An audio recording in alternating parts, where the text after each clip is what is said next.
Masechet Gitin, résumé du Daf Ayin Zayin. Un mari qui dit à sa femme au milieu de la nuit, prends ton guet, tu seras divorcé avec ce guet-là quand le soleil va se lever. Puisqu'il a formulé sa phrase comme ça en disant quand le soleil va se lever, elle n'est divorcée qu'au matin. S'il est mort la nuit, elle n'est pas divorcée. Deuxième formule, à condition que le soleil se lève. À condition, ça veut dire dès maintenant, à condition que plus tard. Mais dès maintenant, elle est déjà divorcée. S'il meurt la nuit et que le soleil s'est levé le lendemain matin, elle est divorcée rétroactivement. Troisième formule, si le soleil se lève, dans le cas où il a dit si, et qu'il y a une date dans le get, ici on rentre dans la marloquette. Est-ce que quand il dit si, il se passe telle et telle chose, le divorce se fait rétroactivement selon la date du get ou pas? Est-ce que je dis que la date du get, c'est comme s'il lui avait dit dès maintenant, ou la date ne correspond pas à dès maintenant, et donc ça ne se fait qu'au futur, s'il est mort entre-temps, elle n'est pas divorcée. La Gemara continue et dit,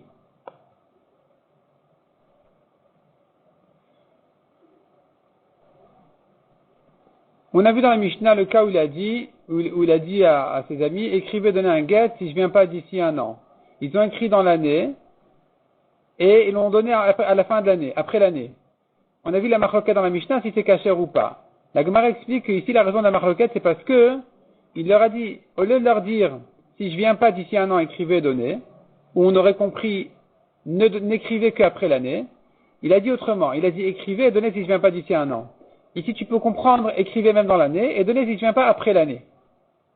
Donc c'est là où il y a lieu d'entendre les deux svarot de la marloquette, si c'est kasher ou pas kasher. La Gemara continue et dit, celui qui dit, si je viens pas, après, c'est 7 ans de Shemitah. On lui laisse toute la 8e année encore. La 8e année, ça s'appelle encore après les 7 ans. S'il dit après cette année, il a un mois pour venir. S'il dit après cette semaine, alors, non, après ce mois, on lui donne une semaine. S'il dit après Shabbat, qu'est-ce que j'appelle après Shabbat? Dimanche, lundi, mardi s'appelle après Shabbat. Mercredi, jeudi, vendredi s'appelle déjà avant Shabbat. Si maintenant il a dit après la fête, on lui donne 30 jours. Mais la Gemara dit la halakha n'est pas comme ça. Et on commence le 8e Pérek. Celui qui a jeté un guet à sa femme, qui se trouve chez elle à la maison, ou dans sa cour, le guet est arrivé là-bas, elle est divorcée. Parce que c'est arrivé dans son domaine. Si par contre il a jeté dans sa maison à lui, dans sa cour à lui, même si le guet est arrivé sur le lit où se trouve la femme, le lit qui appartient au mari, où se trouve la femme, elle n'est pas divorcée.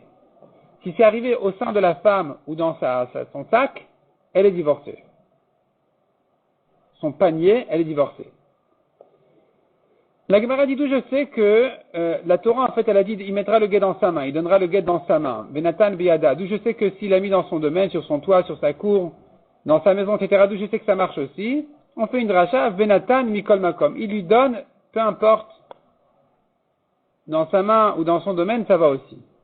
Pareil pour un voleur où la Torah dit, si on a trouvé le vol chez lui, dans sa main, il doit rembourser le double. Peu importe si c'est dans sa main ou dans sa cour ou dans sa maison, eh bien, dans tous les cas, il doit rendre le double. La Gemara explique pourquoi j'ai besoin de cette dracha aussi bien à propos du voleur qu'à propos de la femme. La Gemara continue et demande. Quand le guet est arrivé dans la cour de la femme, elle est divorcée. Pourquoi? Pourtant, le mari a des droits sur les biens de la femme. Il peut les utiliser. Et donc, il se trouve que le guet n'est toujours pas sorti de chez le mari. Répond la Gemara.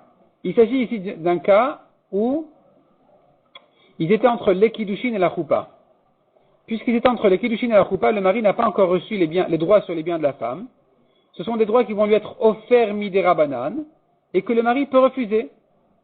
Un homme peut refuser des droits qui lui sont offerts midera banan.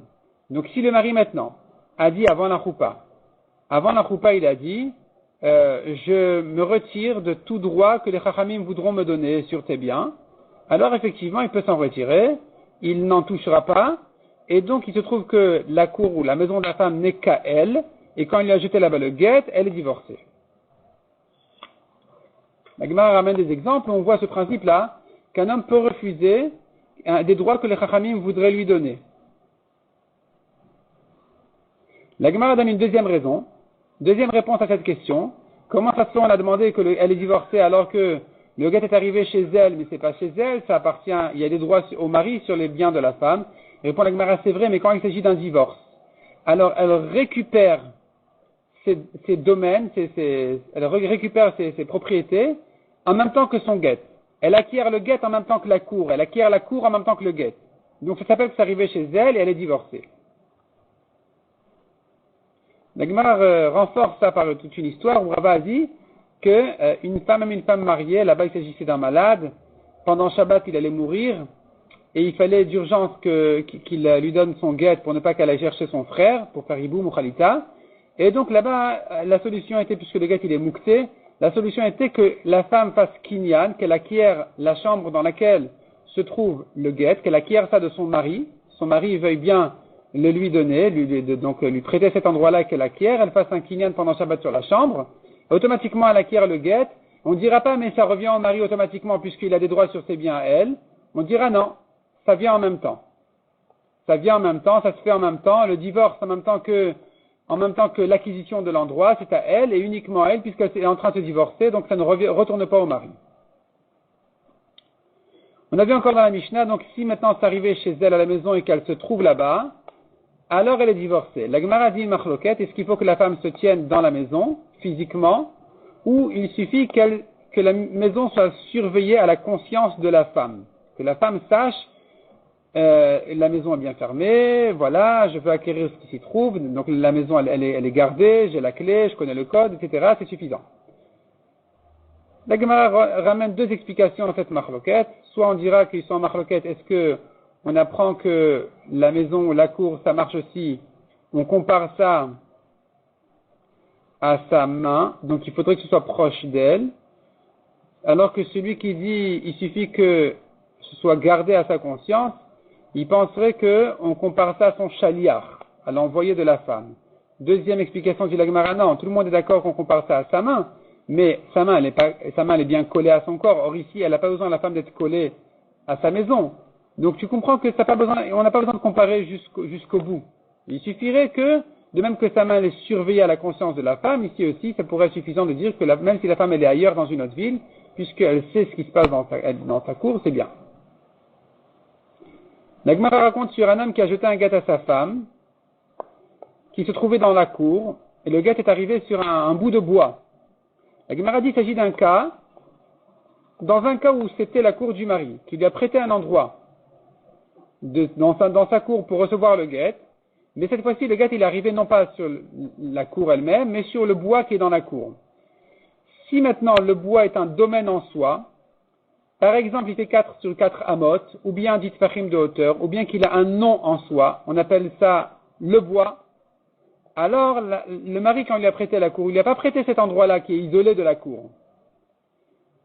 Et donc elle n'est pas divorcée. Mais si c'est confondu avec la cour, parce que le bois n'est pas haut, n'est pas large, il ne porte pas un nom en soi, alors même si ça s'est posé sur le bois en question, elle est quand même divorcée, et donc le gars dans ce cas-là il serait cachère, puisque ça fait partie de la cour qui lui a été prêtée à la femme, et donc puisque ça a été prêté à la femme, ça s'appelle que c'est son domaine à elle et qu'elle peut se divorcer, se vend là-bas le guet.